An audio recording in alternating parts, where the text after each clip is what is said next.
After I finished paying off my house, my sister started calling it our future family home. A week later she showed up with boxes, and my parents right behind her. My mom smiled and said, "It's only fair to share." Without thinking twice I replied this and then. 3 days after I made my last mortgage payment, 3 days, my sister Colleen texted me a Pinterest board titled, "Our Dream Living Room Makeover." I stared at that word until my phone screen went dark.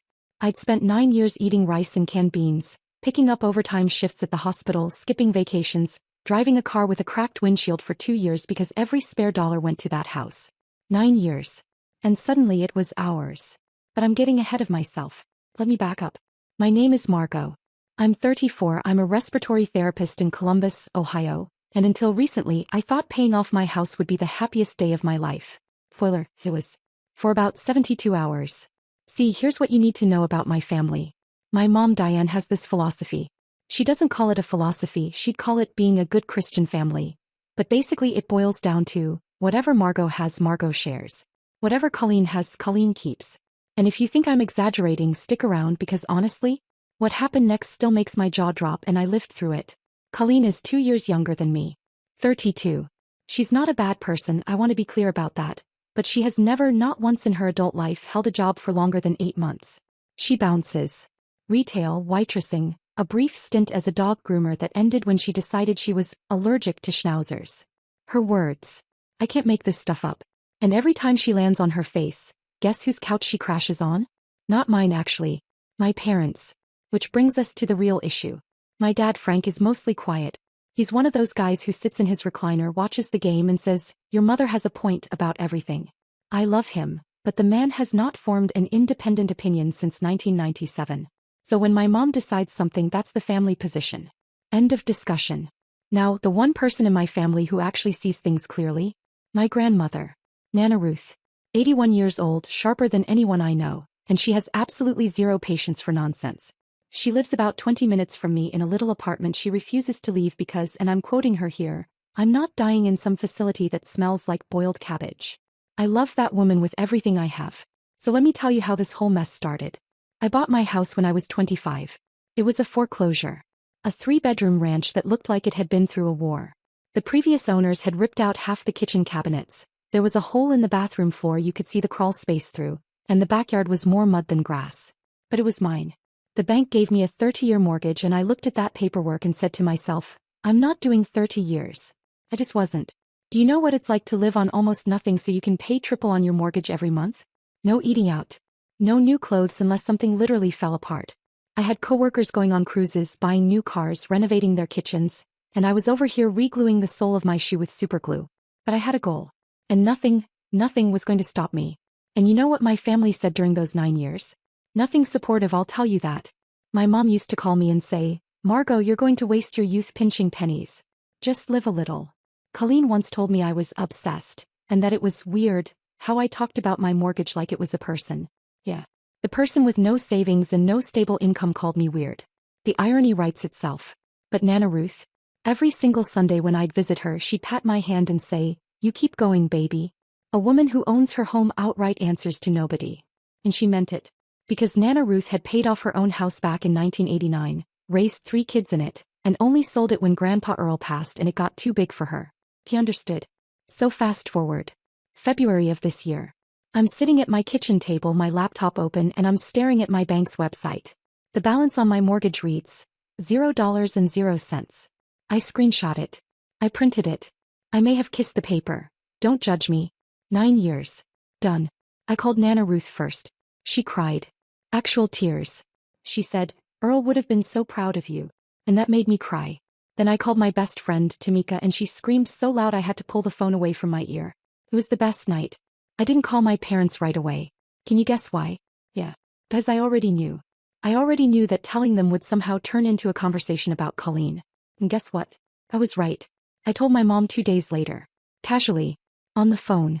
I said, hey mom, just wanted to let you know I made my last mortgage payment. And there was this pause. This long pause. And then she said, oh, that's wonderful, honey. You know, Colleen's landlord is raising her rent again. She's really struggling. That was it. That was her response to 9 years of sacrifice. My sister's rent went up. I didn't even respond. I just said, okay, well, I just wanted to share the good news, and changed the subject. But inside I was screaming. And honestly, can you blame me? Now here's where things start to shift. About a week after I paid off the house, Colleen starts texting me. Not normal texts. Weird texts. Like, hey, how many bedrooms does your house have again? And do you still have that spare room with the big closet? And my personal favorite, have you ever thought about how big your house is for just one person? I showed these texts to Tamika and she said, girl, she's measuring for curtains. And I laughed, but I also felt this knot forming in my stomach. Because I knew Tamika was right. Then came the Pinterest board. Our dream living room makeover. Sent to me with a little heart emoji and the message, wouldn't this look amazing in your place? Oh. I didn't respond. I just stared at it. 37 pins. She had pinned 37 items for MY living room. Throw pillows, area rugs, a new coffee table, wall art that said, family is everything. You cannot make this up. And I thought, maybe I'm overthinking this. Maybe she's just being enthusiastic, optimistic, delusional. I didn't know yet. But what I did know was that something was coming.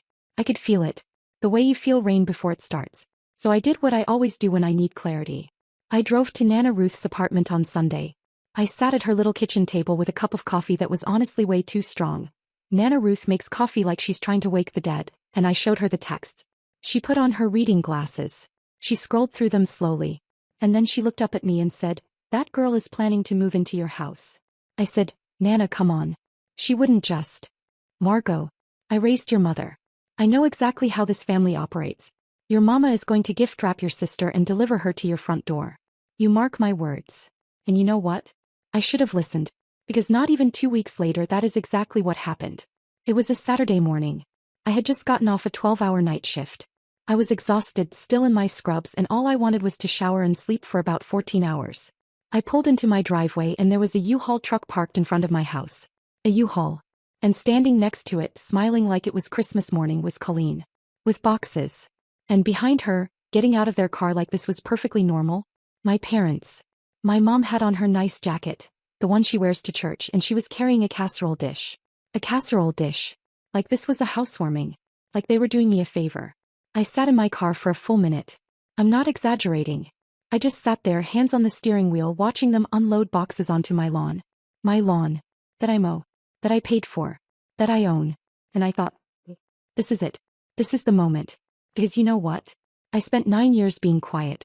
9 years being the responsible one, the one who doesn't make waves, the one who just works and pays and sacrifices while everyone else floats along. 9 years. But that was about to change. Because what I said when I got out of that car, let's just say nobody in my family was expecting it. And honestly, I wasn't fully expecting it either. But something inside me snapped. Not in a bad way. In a finally way. And I'll tell you exactly what happened, because trust me, what came next was absolute chaos. My mom's face alone.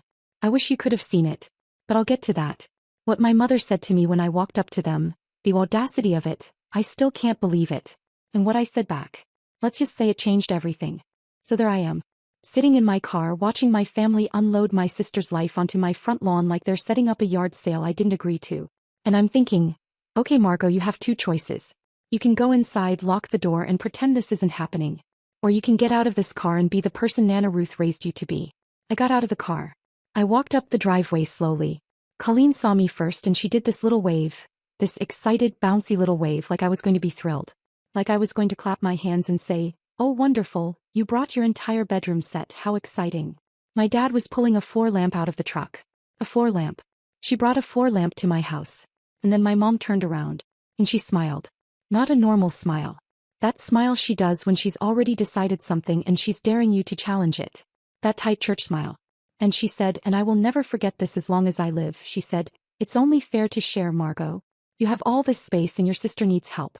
Family takes care of family. Fair. Sure. Let me ask you something. If you worked for 9 years, sacrificed everything and paid off your home with your own money, your own sweat, your own sleepless nights, and someone walked up and told you it was only fair to hand it over, what would you do?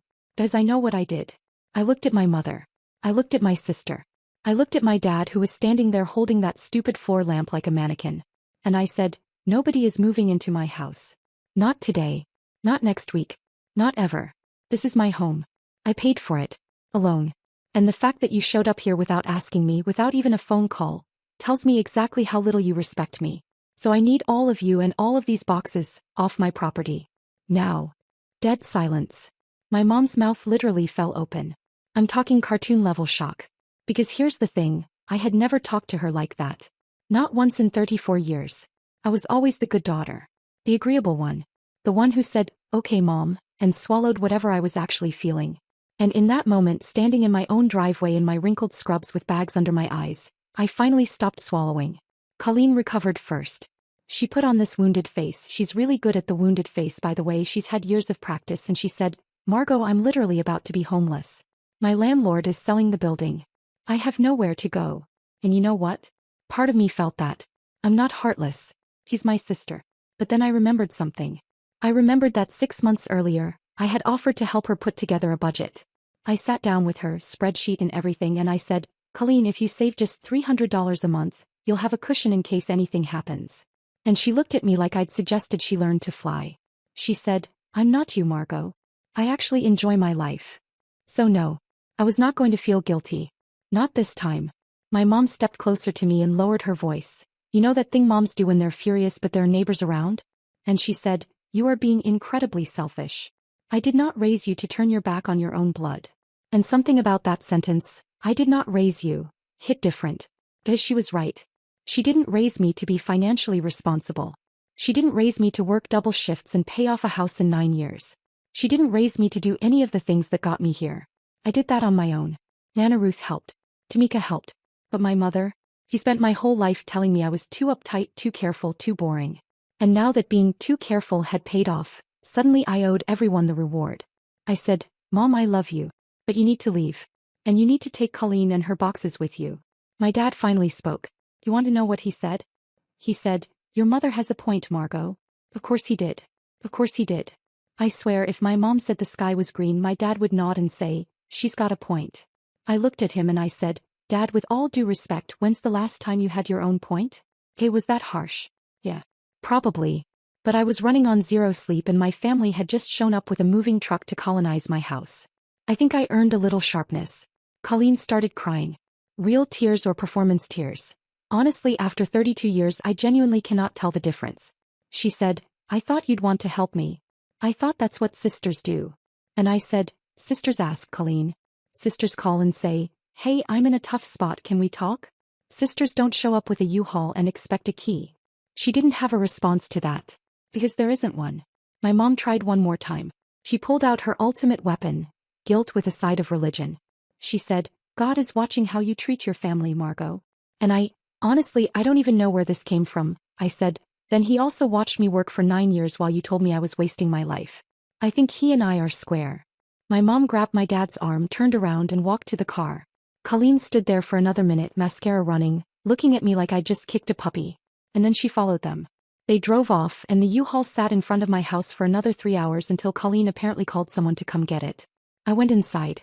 I locked the door. I sat on my couch. The couch I bought with my own money in the living room that Colleen had pinned 37 decorating ideas for, and I just sat there. I didn't cry. I didn't scream. I just sat. And then I called Nana Ruth. She picked up on the first ring, she always does. I think she just sits near the phone, and I told her everything. Every word. And when I finished, she was quiet for a second and then she said, "Good. It's about time. That's it. No drama. No lecture. Just, good. It's about time." And somehow that was exactly what I needed to hear. But here's the thing, I knew it wasn't over. Because my family doesn't lose gracefully. My mom doesn't hear no and accept it. She regroups. He strategizes. She calls her sisters, she calls her friends from church. She builds an entire army of people who are going to tell you why you're wrong. I've seen her do it. She did it to my Aunt Patrice when Aunt Patrice said she wasn't hosting Thanksgiving anymore. Within a week, Patrice had 6 people calling her, and by November she was back in the kitchen stuffing a turkey. That's how my mother operates. And sure enough, 2 days later my phone started ringing. First it was my Aunt Gloria. "Margot, honey, I heard what happened. Don't you think you were a little hard on your mother?" Then it was my cousin Brendan.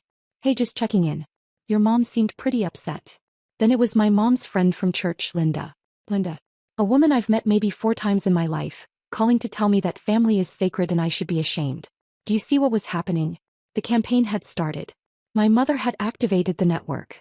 And every single one of them had the same script. Poor Colleen, heartless Margot, family is everything. I let the first few calls go. I was polite. I said thank you for your concern.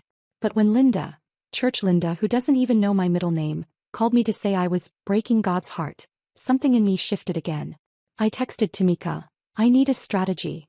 And Tamika, this is why she's my best friend, she texted back one word, boundaries. He was right. It wasn't enough to say no once. I had to make it stick. Because if I know anything about my family, they don't hear no. They hear try harder. So here's what I did. And honestly, some of you might think I went too far. But I want you to hear the whole thing before you decide. I sat down and I wrote a message. Not angry, not emotional. Clear. I sent it to my mom, my dad, Colleen, Aunt Gloria, cousin Brendan, and yes, even Church Linda. And the message said this. I love my family. But my home is mine. I worked for it. I sacrificed for it. No one is moving in, and this is not a discussion. I will not be taking any more phone calls about this topic. If anyone shows up at my house uninvited again, I will not answer the door. This boundary is final. Then I muted every single one of them. Everyone. And I went to bed. Now you might think that was the end of it. You might think that a clear, firm boundary would make reasonable people back off. But you'd be wrong. Because what my mother did next, what she actually did, took things to a level I never imagined she'd go to. And Colleen went right along with it. I found out what they were planning from the last person I expected. And when I tell you what they tried to pull, you're going to understand exactly why what I did after that was absolutely necessary. Because this wasn't just about a house anymore. This was about whether my family would ever see me as a person, not a resource. And trust me, what happened next changed everything between us. For better and for worse. So I sent that boundary message to everyone. Muted them all. And I slept 12 hours straight. Best sleep I'd had in weeks. For about 4 days everything was quiet. I went to work, came home, cooked dinner in my kitchen in my house with nobody bothering me. It was beautiful. Then Nana Ruth called. I never mute Nana Ruth. Ever. So when I saw her name on a Wednesday afternoon, I picked up immediately. Her voice was different. Tight. Controlled. The way she sounds when she's working very hard not to explode. She said, Margot, sit down. I said, already sitting. Good. Because your mother just asked me to sign a letter. A letter. My mother had actually drafted a letter stating that I had a moral and familial obligation to house Colleen. And she wanted Nana Ruth, the family matriarch, to sign it. To make it official. Like some kind of family court ruling. A signed letter. For my own house. That I paid for. I said, Nana, please tell me you didn't sign it. She laughed. Not a funny laugh. A dangerous laugh. Baby, I told your mother that if she brings that letter anywhere near you, I'll write one of my own. And mine won't be polite. I love that woman. But then Nana told me something that actually hurt. Colleen had been telling people, family, friends, neighbors, that I had promised her she could move in. That months ago I'd supposedly said, when I pay off the house you can move in. A complete lie. I never said anything remotely close. But she'd been saying it so confidently that everyone believed her. That's why Aunt Gloria called. That's why cousin Brendan called. That's why Church Linda felt comfortable dialing my number. Do you know how it feels to have your own sister lie about you to make herself the victim? Not anger. Not frustration. Betrayal. Because lying about me wasn't entitlement anymore. It was a choice. And my mother either believed it or didn't bother checking before drafting that ridiculous letter. I asked Nana Ruth what I should do. She said something I think about every day. You stop explaining yourself to people who've already decided you're wrong. You live your life, Margot. But I couldn't let the lie just sit out there. Maybe some of you think I should have taken the high road. But I'm not the high road type. I'm the woman who paid off a house in 9 years by being stubborn and precise. So I did something stubborn and precise. I went through every text between me and Colleen from the past 2 years. And you know what's not there? A promise. What there is Colleen asking about my bedrooms, me not responding. The Pinterest board, me not responding. Colleen saying, wouldn't it be great if we were roommates in October, and me replying, I found the receipt. No, Colleen. That's not something I'm interested in. I screenshot everything.